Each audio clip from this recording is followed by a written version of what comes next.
जुर्म की दुनिया में कुछ ऐसी घटनाएं होती हैं जिन पर यकीन कर पाना बहुत मुश्किल होता है।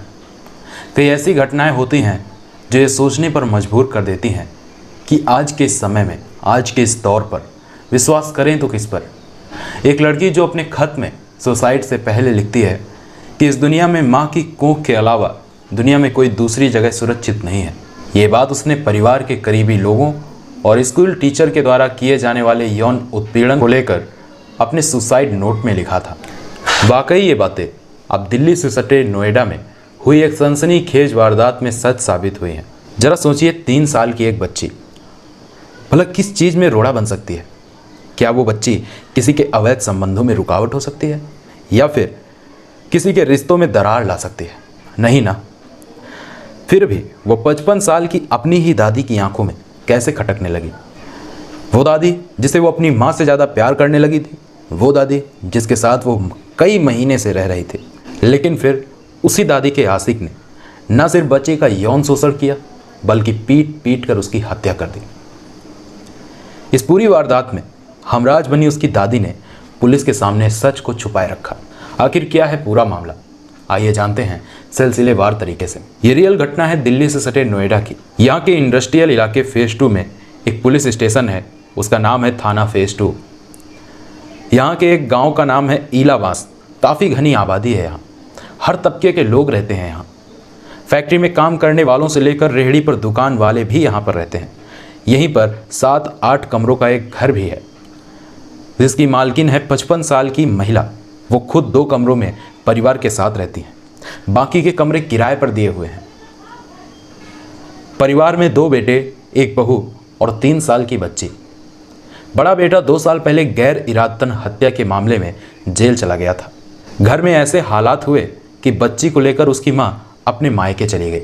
लेकिन बेटी पर अपना हक जताते हुए दादी ने कुछ रिश्तेदारों से दबाव डलवाकर बच्ची को अपने पास ले आई। इस तरह पिछले काफ़ी समय से वो इलाबास में रहने लगी थी। इसी बीच अचानक 3 साल की बच्ची गुम हो गई। 25 दिसंबर यानी क्रिसमस वाले दिन वही दादी थाना फेज 2 में आती है और एक शिकायत देती है। वो शिकायत होती है बच्ची के लापता होने की, जो 24 दिसंबर से ही लापता थी। पुलिस ये सवाल करती है कि आखिर 3 साल की बच्ची कैसे लापता हो गई। जवाब मिलता है वो घर से बाहर खेल रही थी और फिर अचानक लापता हो गई। उसकी काफ़ी तलाश की गई लेकिन कोई सुराग नहीं मिला। इसीलिए अब वो रिपोर्ट दर्ज करवाने आई है। पूछताछ हुई कि आखिर बच्ची की माँ कहाँ है। बताया जाता है कि उसकी माँ अलग अपने मायके में रहती है क्योंकि उसका पति यानी मेरा बेटा जेल में है। जेल जाने की वजह के बारे में पता चलता है कि वो शराब पीता था और काफ़ी शराब पीता था, फिर नशे में लड़ाई झगड़ा करता था। उसी दौरान एक शख्स की गुस्से में पिटाई की जिससे उसकी मौत हो गई। इस घटना के बाद वो जेल में बंद है। घटना के बाद उसकी पत्नी और 3 साल की बच्ची दादी और देवर के साथ रहने लगे थे। लेकिन फिर अचानक नाराज होकर बच्ची की माँ ने घर छोड़ दिया। तब से वो बच्ची दादी के साथ रहने लगी थी।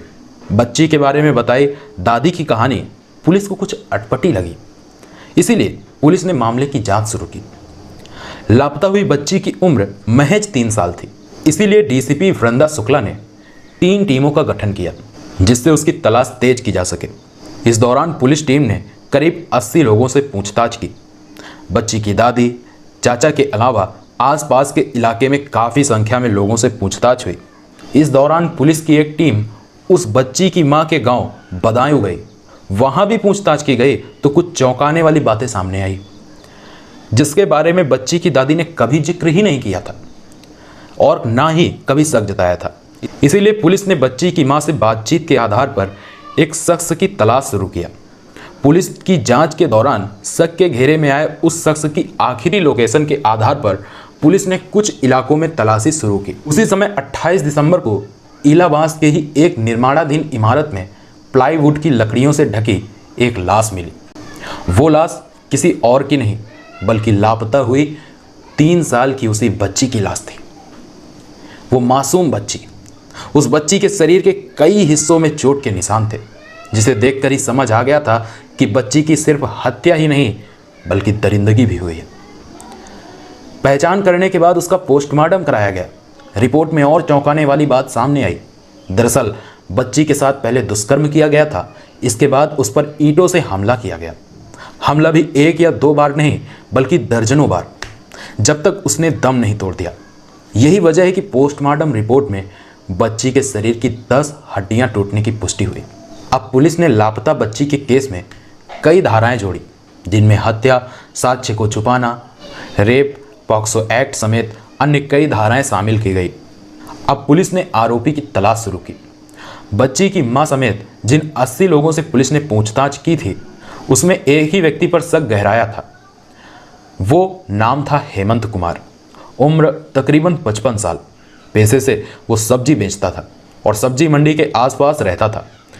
लेकिन उस शख्स की बच्ची की दादी से पुरानी पहचान थी। ये पहचान काफ़ी अलग थी। दरअसल उसके बच्ची की दादी से अवैध संबंध थे। वो कभी किसी वक्त उसकी दादी से मिलने आ जाता था। इस बारे में आसपास के लोग भी जानते थे, किराएदार भी जानते थे। बड़े बेटे के जेल में जाने के बाद उसका आना जाना और बढ़ गया था। वो कई बार कमरे में रात में रुकता भी था, उसी कमरे में जिसमें बच्ची की दादी रहती थी। नशे में मारपीट भी करता था और अब दोनों शादी करने वाले थे। लेकिन उसकी दादी बच्ची को भी नहीं छोड़ना चाहती थी। ऐसे में उसे लगने लगा था कि बच्ची उसकी शादी या फिर अवैध रिश्तों में रोड़ा बन सकती है। बस इसी बात को लेकर उसने उस मासूम का कत्ल कर दिया, जिसे ये भी पता नहीं था कि आखिर रिश्ते होते क्या हैं। इस बारे में नोएडा की डीसीपी महिला सुरक्षा वृंदा शुक्ला ने बताया कि आरोपी हेमंत कुमार को गिरफ्तार कर लिया गया है। इस पूरी घटना में बच्ची की दादी की भूमिका की जांच हो रही है, क्योंकि उसने कभी भी हेमंत के बारे में कोई शक नहीं जताया था। इसीलिए आगे की जांच के बाद उसकी दादी के खिलाफ भी कार्रवाई की जाएगी। पकड़े गए आरोपी हेमंत कुमार ने बताया कि उसका क्रिमिनल बैकग्राउंड है। उस पर पहले से हत्या, लूट समेत कई मामले दर्ज हैं। वहीं पुलिस सूत्रों से यह भी पता चला है कि हेमंत कुमार कई बार पहले भी नशे में बच्ची के साथ गलत हरकत करने का प्रयास कर चुका था। इसके बाद भी बच्ची की दादी बच्ची को हेमंत से दूर तो कर देती थी, लेकिन कभी उसके खिलाफ कोई कड़ा कदम उन्होंने नहीं उठाया, बल्कि उससे जल्द ही शादी करने वाली थी। लेकिन माना जा रहा है कि बच्ची की दादी भी अब जल्द ही जेल की 4 दीवारों में अब जाने वाली है। दोस्तों, ये थी पूरी घटना। इस घटना को सुनाने का उद्देश्य किसी की भावनाओं को ठेस पहुंचाना नहीं है, किसी को परेशान करना नहीं है। इस घटना को सुनाने का उद्देश्य सिर्फ और सिर्फ आपको जागरूक करना है। अपना ख्याल रखिए, सुरक्षित रहिए, सावधान रहिए। आज के इस दौर में इस बच्ची के साथ हुई ये घटना ये सोचने पर मजबूर करती है कि आखिर भरोसा किया जाए तो किस पर। नमस्कार, जय श्री राम। मेरा नाम है जय शुक्ला। फिर मिलता हूँ आपसे एक और सच्ची घटना के साथ। अपना ख्याल रखिए, सुरक्षित रहिए।